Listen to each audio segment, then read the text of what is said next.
계단에 꽃들이 있습니다. 꽃들이 있는데 지난 우리가 임직식을 준비하면서 화분에 꽃들을 쫙 놓으니까 얼마나 기분이 좋은지 모르겠더라고요. 올라올 때 꽃향기가 쫙 풍기고 이게 꽃길을 걷는 느낌이구나 라는 생각을 했습니다. 그런데 며칠 전부터 꽃들이 점점 시들어져 가요. 그래서 제가 먼저 물을 줬고 제가 물을 준 거 모르는 분이 또 물을 주고 금요일날 또 금요 심야기도 끝나고서는 우리 김석 전사님이나 몇몇 분이 꽃들을 화장실로 다 갖다가 또 물을 주더라고요. 그래서 그럼에도 불구하고 지금 살아날 기미가 잘 보이지 않는 걸 보면서 왜 그럴까 하고 제가 검색을 해봤어요. 구글에 검색을 해봤어요. 식물이 생장 요인이 뭔가 검색해봤더니 식물 생장에 3요소가 있더라고요. 아시죠? 뭡니까? 먼저 흙이 있어야 돼. 흙이 있어야 되고 또 하나 뭐가 있어야 돼요? 물이 있어야 됩니다. 그 다음에 진짜 필요한 게 뭐예요? 햇빛이 있어야 되는 거예요. 이 식물의 3요소 때문에 이 물과 그리고 흙은 있잖아요. 빛이 있어야 되니까 LED 등을 켜놨거든요. 근데 그 빛 갖고는 안 되는 거예요. 햇볕이 부족한 거예요. 제가 쭉 읽어봤거든요. 읽어봤더니 실내에서는 등을 아무리 켜도 부족하다. 햇볕의 양이 부족하다라고 써져 있더라고요. 그러면서 햇볕이 부족해서 그렇구나 라고 알게 되었습니다.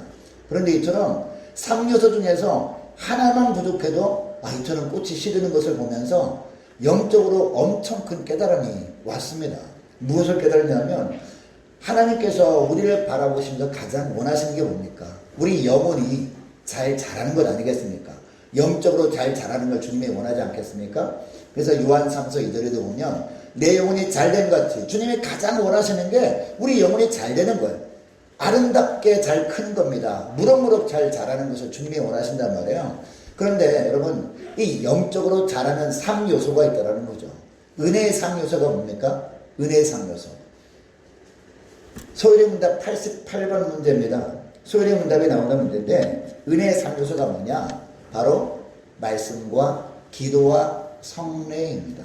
여러분 성례는 뭐죠? 세례와 성찬입니다. 자, 그러니까 이 말씀과 기도와 성례 중에서 한 가지라도 소홀히 하면 우리 영혼이 어떻게 될까요? 쭈글쭈글해진다는 거예요. 메말라 버린다는 거예요. 여러분 영혼이 메말라 버리면 어떻게 될까요? 말씀을 들어도 은혜가 임하지 않아요. 성경 말씀을 아무리 읽어도 졸리기만 해요. 지루하기만 해요. 여러분 말씀을 읽을 때 어떤 분들은 하루에 10장, 20장만 읽는 분도 있는 반면에 어떤 분은 한 장을 넘기기 힘들어요. 너무 지루하기도 하고 무슨 말인지 잘 깨닫지도 못하고 그러면 혹시 내 영혼이 메말라가고 있던 증거 아닐까요? 돌아봐야 되는 거죠. 왜 메말라갈까요? 3요소 중에서 한 가지가 뭔가 부족한 거예요.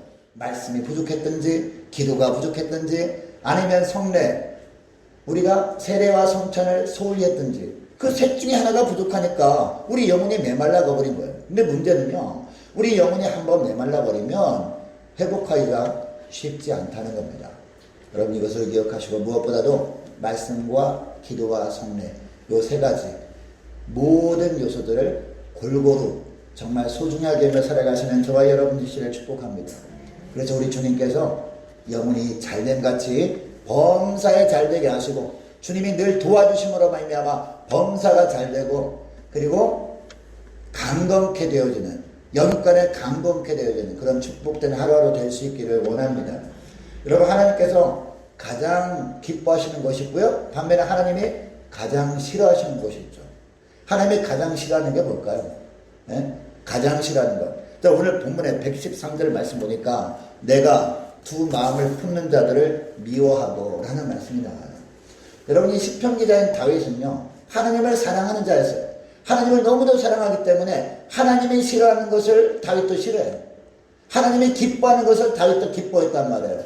그러니까 다윗이 누구를 싫어한다고요? 두 마음을 품는 자들을 싫어했다라고 고백하고 있습니다. 이걸 보면 하나님도 두 마음을 품는 것을 너무 싫어하십니다.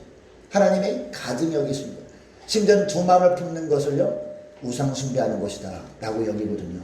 여러분 이 두 마음을 품는 게 어떤 걸까요? 하나님을 사랑한다고 말은 해요. 근데 행동은 하나님을 전혀 사랑하지 않는 행동을 하는 겁니다. 두 마음을 품는 거죠. 예배를 드리기는 합니다. 몸은 여기에 와 있어요. 예배 드리는 장소에 와 있어요. 근데 마음은 엉뚱한 곳에 가 있는 거예요. 이게 바로 두 마음을 품는 겁니다.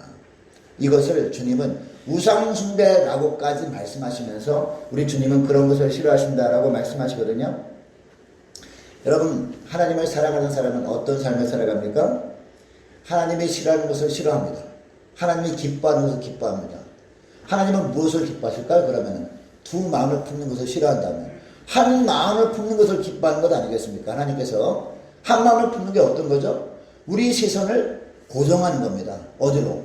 주님께 시선을 딱 고정해서 시선이 흔들리지 않는 거예요. 이게 바로 한 마음을 품는 겁니다. 다른 말로 하면요, 날마다 주님과 연합된 가운데 살아가는 것, 이게 바로 한 마음을 품는 겁니다. 여러분, 주님을 향해서 시선을 고정시킬 수 있는 저와 여러분 되시기를 축복합니다. 주님과 온전한 연합된 가운데 살아가시는 저와 여러분 되시기를 축복합니다. 자, 그러면 우리가 어떻게 하면 주님과 연합된 삶을 살게 되느냐? 늘 하나님의 보좌 앞에서 살아가는 겁니다. 어떻게 살아간다? 하나님의 보좌 앞에서 살아갈 때 우리는 하나님과 연합된 가운데 살아갈 수 있다는 겁니다. 여러분, 요즘 이 포스트 코로나 세미나가 여기저기 막 합니다.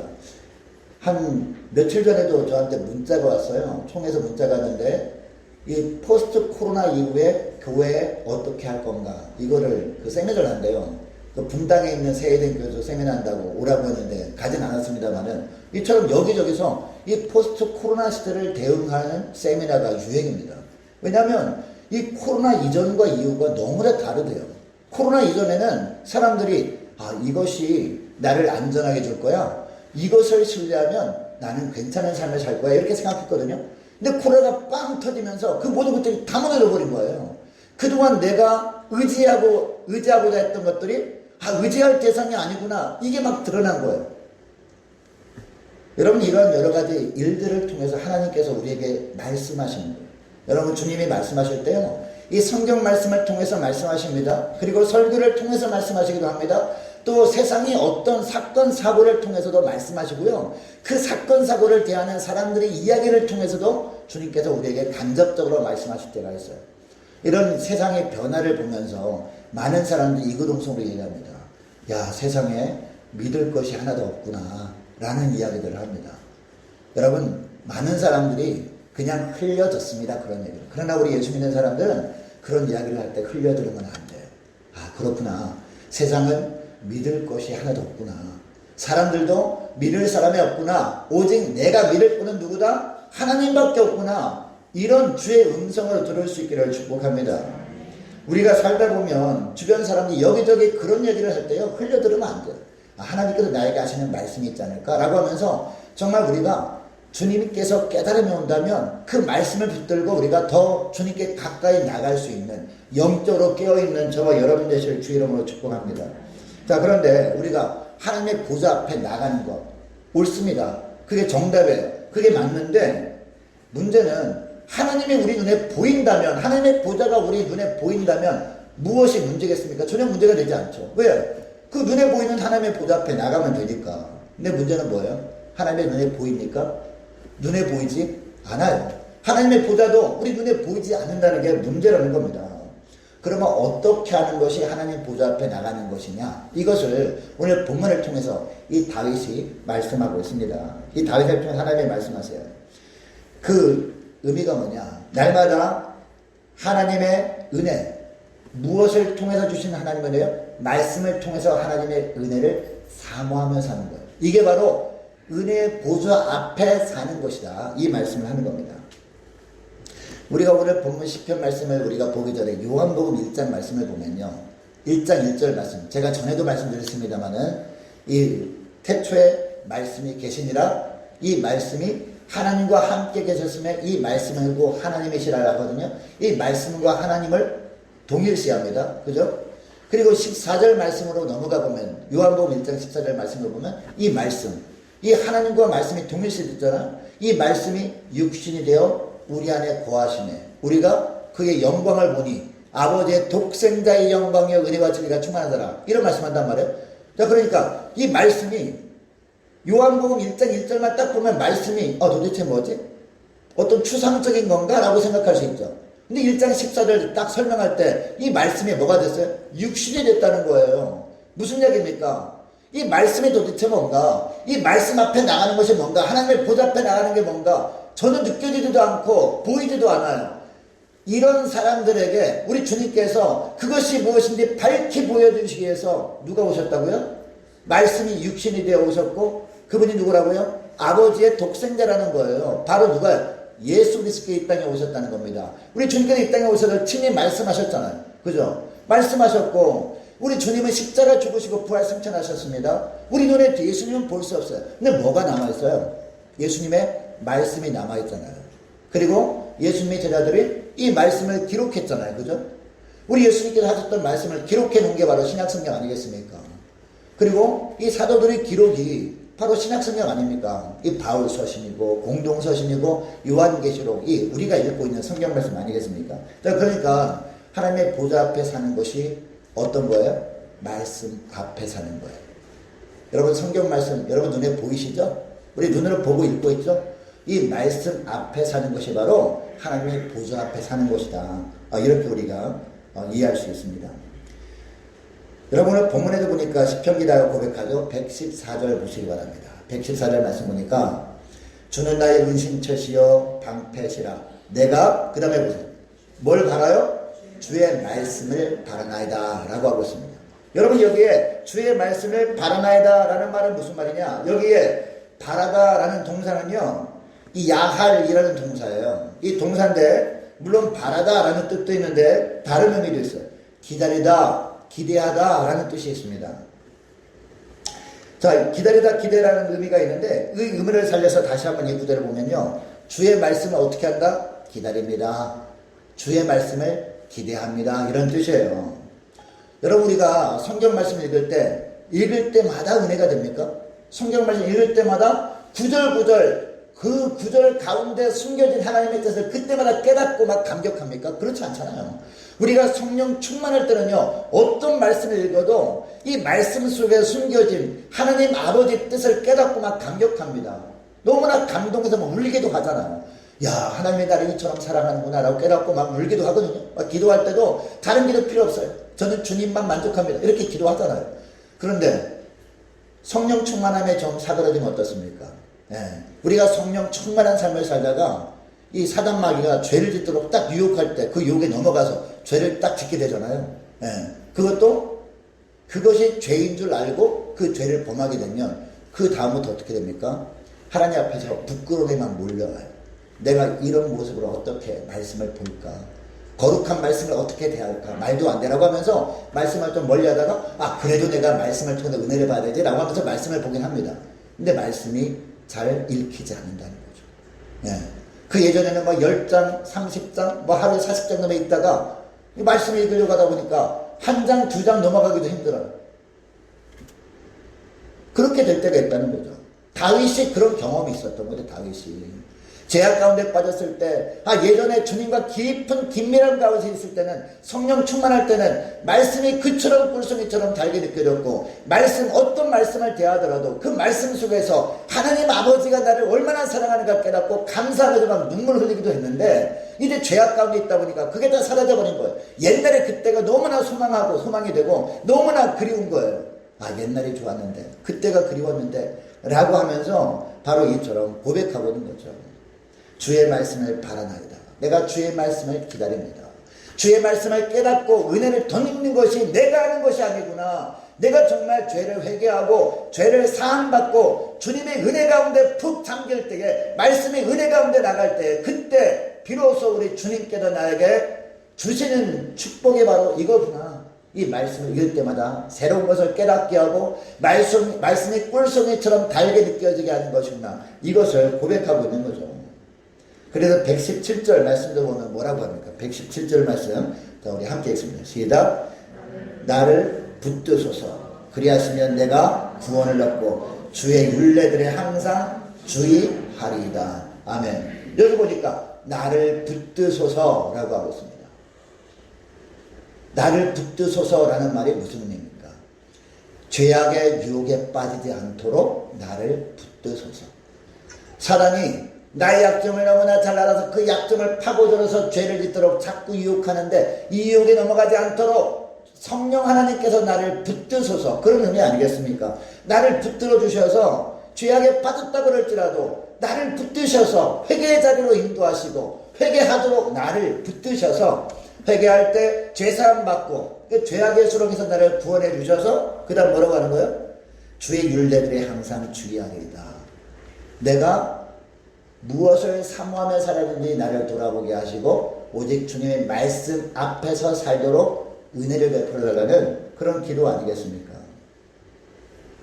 여러분, 그런데 다윗이 이처럼 하나님의 말씀만을 사모하며 기다리며 살겠다고 하는 이유가 있습니다.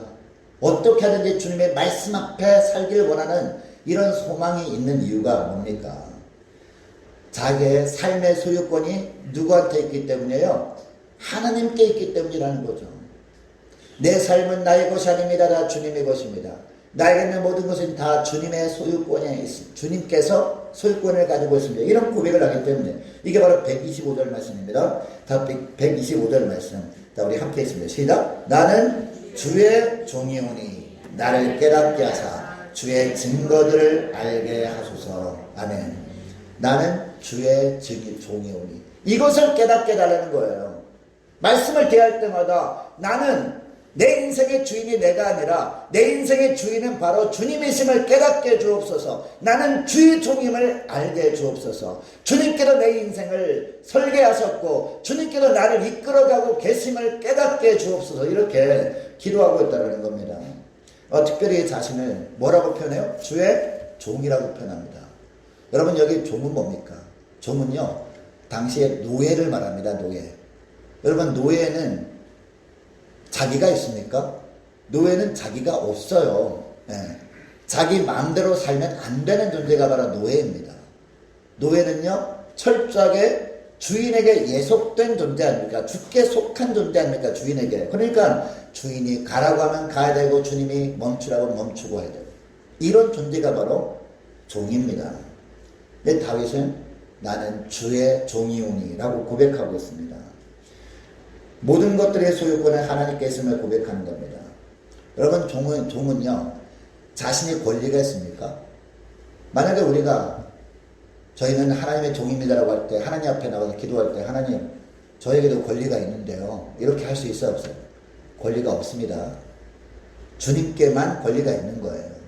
나를 드러내면 절대 안 되는 겁니다. 네. 단지 주인이 시키는 대로 따라야 하는 존재가 종입니다. 주인이 명령하면 그것이 바로 자신이 지켜야 할 법임을 알고 그 법대로 살아가야 되는 자가 바로 종입니다. 이렇게 살 때 주인은 어떻게 합니까? 종의 모든 것을 책임져 주죠. 그리고 심지어 종에게 딸린 식구들까지도 챙겨주는 것 아니겠습니까? 다 거두어 줍니다. 뿐만 아니라 밖에서 위험한 일을 만났어요. 밖에서 예를 들어서 나쁜 사람을 만나가지고 죽을 위기에 있습니다. 그럼 어떻게 합니까? 주인은 가만히 있지 않죠. 그죠? 군사들을 쫙 풀어가지고, 예? 심지어는 최고 싸움을 잘하는 군사를 쫙 풀어가지고 가가지고 건져주죠. 구해주죠. 이게 바로 주인과 종의 관계라는 겁니다. 여러분, 저와 여러분이 하나님의 종이심을 고백하며 살아갈 수 있기를 축복합니다. 이것 때문에 이 놀라운 신비를 신약성경에서 사도 바울이 깨달은 거예요. 바울이. 여러분, 바울이 얼마나 대단한 사람이었습니까? 가말리엘 문화에서 공부했던 자였다니까요. 그리고 유대인 중에 유대인이었고요. 심지어 로마 시민권을 돈 주고 살 정도로 엄청난 부자였다니까요. 이 다소성의 소문난 부자였다는 말이에요. 굉장히 유력한 가문의 자식이었단 말이에요. 그런데 그 모든 것들을 그냥 다 버려버렸어요. 뭐가 소중하기 때문에? 예수 그리스도의 종으로 사는 것이 가장 소중한 것을 깨닫고요. 다 버려버렸다니까요.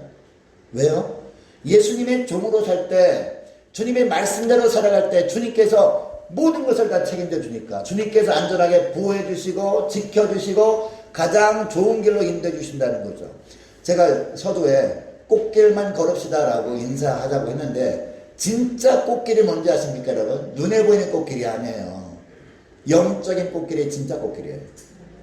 천국까지 우리가 흔들리지 않고 똑바로 직진해서 갈 수 있는 길로 인도해 주신다는 거죠. 물론 그 길을 가다 보면은 육적인 어려움은 있을 수 있죠. 그러나 결코 우리가 어떤 환경 속에서도 흔들리지 않고 주님을 의심하지 않고 주님만을 절대 신뢰하면서 우리가 천국의 문까지 나가게 해도 영적인 꽃길을 걸어가도록 인도해 주신다니까요. 누가요? 예수님께서. 우리가 어떻게 하면 예수님이 종으로 살아가게 되면. 바울이 그래서 이 바울 서신에서 서두마다 예수 그리스도의 종 바울은 이렇게 하는 거예요. 나는 다른 존재가 아닙니다. 내 안에 나는 없습니다. 내 안에 누구만 있다고요? 예수님만 있습니다. 예수님이 내 인생의 주님입니다. 저는 주님의 종입니다. 이렇게 고백했단 말이에요. 그렇게 살다 보니까 사도 바울을 진짜 그렇게 인도해 주지 않았습니까, 여러분? 예. 바울이 쓴 편지가요 13권이라고요. 그 당시에 이 편지를 써서 주고받고 하는 게 그게 일상적인 그런 이 커뮤니케이션 방법이었거든요. 근데 여러분, 바울만 편지를 썼겠냐고요. 수많은 사람들이 수많은 편지를 썼을 겁니다. 그리고 바울 서신 비슷한 글도 있었을 거예요. 사도들이 그 쓴 편지 중에서는. 근데 하나님께서 바울 서신만 13권이나 성경에 다 기록되게 하신 것을 보면, 야, 그렇구나. 예수 그리스도의 종으로 사는 것이 이런 놀라운 축복이 있구나, 이것을 알게 되는 것이죠. 여러분, 하나님의 종으로 살아갈 수 있기를 축복합니다. 예수님의 종으로 살아갈 수 있기를 축복합니다. 나의 권리는 없는 거예요, 이제. 예수님의 종으로 살아가면. 나의 권리는 누구한테 다 드린 거예요? 하나님께 다 드린 거예요. 주님께 다 드린 거예요. 주님께서 마음대로 주님의 뜻대로 내 인생을 살아가도록 내 인생을 맡길 때 이런 놀라운 축복이 주어지게 된다라고 말씀하는 거죠. 여러분, 다윗도 이스라엘 과거 역사를 돌아보면서 이것을 깨닫게 된 겁니다. 지금 당장은 시련의 시기가 끝나지 않을 것처럼 보이기도 했습니다. 그러나 결국 주님의 도움의 손길이 있음을 분명히 확신하게 된 거죠. 하나님과 종의 관계로 살 때, 하나님은 주인이고 나는 종으로 살아갈 때, 그러니까 목자와 양의 관계죠. 이렇게 살아갈 때 지금 당장은 힘들어 보여요. 지금 당장 이 시련이 끝나는 것처럼 보이잖아요. 그러나 주인이신 하나님께서 보실 때 적절한 때에 결정적인 순간에 주님께서 능력의 오른팔을 내밀어서 나를 건져주시겠구나. 이 고난의 상황에서 이것을 분명히 고백하고 있는 겁니다. 사랑하는 여러분, 우리 지나온 삶도 돌아보시기 바랍니다. 하나님께서요, 우리가 걸어온 모든 걸음걸음 가운데 주님이 함께 하셨음을 믿으시기 바랍니다. 하나님의 손길이 안 미친 것이 전혀 없다는 것을 여러분 느끼지 않습니까? 이것을 우리가 안다면 우리도 동일하게 125절에서 시편 기자가 고백했던 것처럼 나는 주님의 종이오니 이런 고백을 해야 될 줄로 믿습니다. 우리 따라하겠습니다. 나는 주의 종이오니 나를 깨닫게 하사 주의 증거들을 알게 하소서. 이 고백이 저와 여러분의 고백이 될 수 있기를 원합니다. 고백했으면 고백한 대로 살아야지, 고백한 대로 안 살면요 두 마음을 품는 거예요. 고백한 대로 살아갈 수 있기를 주의 이름으로 축복합니다. 자, 그러면 이 하나님의 충성된 종들은요 특징이 있다는 거죠. 하나님의 충성된 종들, 충성되지 않은 종들은요 오늘 고백하고 내일은 마음이 바뀌어요. 예. 그러나 충성된 종은 이 고백이 흔들리지 않습니다. 주님 부르시는 그날까지. 충성된 종들은요 특징이 있다는 거죠. 어떤 특징이 있느냐, 127절 말씀 보니까 무엇을 사랑해요? 말씀을 사랑한다는 겁니다. 주님의 말씀을 뜨겁게 사랑한다는 거예요. 자, 127절 말씀, 자, 우리 함께 읽습니다. 시작. 그러므로 내가 주의 계명들을 금 곧 순금보다 더 사랑하나이다. 아멘. 이 구절을 보니까 주의 계명들을 뭐보다? 순금보다 더 사랑한대요. 순금보다. 왜 하필 순금보다 더 사랑한다라고 하고 있을까요? 네? 보배들은요 그 당시에 금보다 더 귀한 보배들도 많이 있지 않았겠습니까? 다이아몬드 있잖아요. 또 오늘날 보면은 금반지 줄까 다이아몬드 반지 줄까는 어떤 반지 원할까요? 예? 금반지 선택한 사람들은 야 겸손하구나 그죠?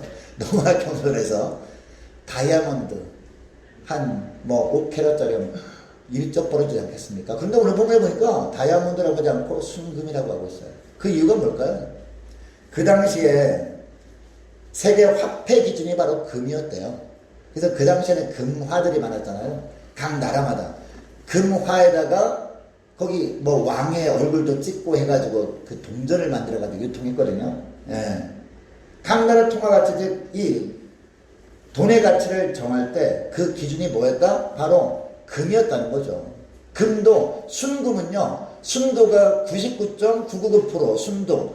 이 순도에, 이처럼 순도 있는 금을 만들기 위해서 얼마나 많은 공정이 필요했겠습니까? 그만큼 귀한 거죠. 이처럼 사람들이 가장 귀하게 여기는 것보다도 더 귀하게 뭘 여기겠다? 말씀을 더 사랑하겠다. 라고 하고 있다는 겁니다. 그러니까 주님의 종이라고 할 때 무엇보다 주님을 가장 사랑하는 사람인데, 주님을 가장 사랑하는 사람의 증거가 뭐예요? 말씀을 사랑한다는 건 말씀을 사랑한다는 거. 제가 이걸 깨닫고요. 제가 성경 말씀 필사하고 있잖아요. 틈만 하면 제가 성경 말씀 필사하고 있어요. 그래서 엄청 많은 은혜를 받아요. 그리고 지금 굉장히 많은 양을, 짜투리 시간 이용하니까요, 엄청나게 많은 양의 필사를 하게 되더라고요. 여러분, 주님의 말씀을 이 세상의 그 어떤 것보다도 사랑할 수 있기를 축복합니다. 여러분이 자녀보다도 주님의 말씀을 더 사랑할 수 있기를 축복합니다. 세상의 그 어떤 물질보다도 더 귀한 것을 하나님의 말씀으로 여기며 살아갈 수 있기를 축복합니다. 그러니까 주님을 사랑한다는 것을 다른 표현을 하면 하나님의 말씀을 사랑하는 것이다. 이렇게 표현할 수 있다는 거죠. 자, 그러면 말씀을 사랑하는 것은 무슨 뜻이냐? 다른 일을 하고 있더라도 주님의 어떤 말씀이 임할 때 어떻게 하는 거예요? 그 자리에 그런 것들을 딱 놓고 이 말씀에 순종하는 거예요. 예. 어떤 일을 할 때 그동안 묵상했던 말씀이 딱 떠올려요. 하나님께서 오늘 새벽에 큐티했던 말씀 중에서 나에게 하신 명령들 있지 않습니까? 그 명령이 딱 떠올라요. 그럼 어떻게 합니까? 하나님, 이거 지금 하고 있는데요. 물론 직장에서 일을 할 때는 예외겠지만 우리가 다른 일들 할 때 있잖아요. 다른 일들. 그냥 그것을 나중에도 되는 일들을 하다 보면 주님의 말씀이 딱 생각나면 어떻게 해요? 그걸 딱 놓고 주님의 말씀대로 순종하는 거예요. 이게 바로 주님의 말씀을 사랑하는 것이고, 이게 주님을 사랑하는 거예요. 무엇보다? 순금보다 더 사랑하는 모습이다. 바로 이 말씀을 하고 있는 거죠. 자, 그리고 126절에도 이런 고백하죠. 126절 말씀 보시기 바랍니다. 그들이 주의 법을 폐하여 싸우니 지금은 여호와께서 일하실 때니이다. 라고 하고 있습니다. 그들이 주의 법을 폐하여 싸우니 무슨 말이냐? 다른 사람들은요, 하나님보다 자기를 먼저 생각하는 거예요. 자기를. 주님께서 말씀하신 그 부분이 있다 할지라도 지금 내가 하고 있는 일이 더 소중하게 여기는 거예요. 그래서 그 일을 먼저 하는, 이걸 뭐라고 표현합니까? 주의 법을 폐한 것이다. 이렇게 느낀 거죠. 누가요? 다윗이. 네. 그러나 자기는 그렇게 하지 않겠다라고 고백하는 거죠. 그때 주시는 말씀을 따르게 싸우니 다른 것들을 하나님께서 책임져 주옵소서라고 다윗이 계속 고백하고 있는 모습이 우리가 읽었던 이 말씀 전체의 의미라는 겁니다. 여러분, 요한복음 21장에 보면 우리가 잘 아는 장면이 나오죠. 우리 예수님께서 부활하셔서 어디로 가십니까? 갈릴리 바다로 가십니다. 베드로를 만나십니다. 베드로를 만나셔서 유명한 세 가지 질문을 하죠. 세 번 질문합니다. 어떤 질문하죠? 네가 나를 사랑하느냐? 네가 나를 정말로 사랑하느냐? 라고 묻습니다. 그때마다 뭐라고 합니까? 제가 주님을 사랑하는 줄 베드로가 말하죠. 제가 주님을 사랑하는 줄 주님이 하십니다. 이렇게 하면서 비슷한 얘기를 세 번 반복합니다. 그때마다 주님 뭐라고 합니까? 내 양을 먹이라, 내 양을 치라 라고 하고 있습니다. 여러분, 왜 이처럼 세 번이나 반복해서 이런 말씀하실까요? 사랑하느냐? 라고 주님의 말씀하실까요? 네가 정말로 주님을 사랑한다면, 주님의 말씀을 사랑한다면 어떻게 살아가는 거예요? 어떤 환경에 있어도 마음이 변치 않아야 된다는 거예요. 여러분, 베드로가 누굽니까? 마태복음 16장에 보면요, 예수님이 말씀하시죠. 사람들이 나를 누구라 하느냐라고 할 때 제자들이 말합니다. 사람들이 엘리야라고 합니다. 또 누구라고 합니다. 막 할 때, 그러면 너희들은 나를 누구라 하느냐라고 물어보시죠. 이때 베드로가 뭐라고 하죠? 주는 그리스도시여 살아계신 하나님의 아들이라고 담대하게 고백했던 베드로였단 말이에요. 자, 그런데 이렇게 고백했을 때 또 베드로가 또 뭐라고 합니까? 다른 사람은 다 주님을 버릴지언정 저는 주님을 버리지 않겠습니다라고 한단 말이에요. 근데 베드로가 어떻게 했어요? 주님이 딱 붙잡히고 나면 어떻게 했어요? 탁 물기 전에 주님을 세 번이나 부인하잖아요. 그걸 보면서 우리 주님께서 말씀하시는 거예요. 네가 나를 사랑하느냐라고 하면서. 여러분, 주님은 십자가 죽으시고 부활 승천하시죠. 이제 부활하신 주님이 나타나셨지만 이제 40일 이후에 승천하시지 않겠습니까? 여러분, 주님이 보이지 않잖아요. 그때라도 어떻게 하라는 거예요? 주님을 사랑하는 건 주님의 말씀을 사랑하는 것이고, 주님의 말씀을 사랑한다면 어떤 환경 속에도 흔들리지 않고 무엇을 알아? 주님이 맡겨주신 양떼를 먹이고 양떼를 치라. 이런 말씀을 하고 있다는 것이죠. 이 사랑하는 여러분, 제 말씀을 맺기 원합니다.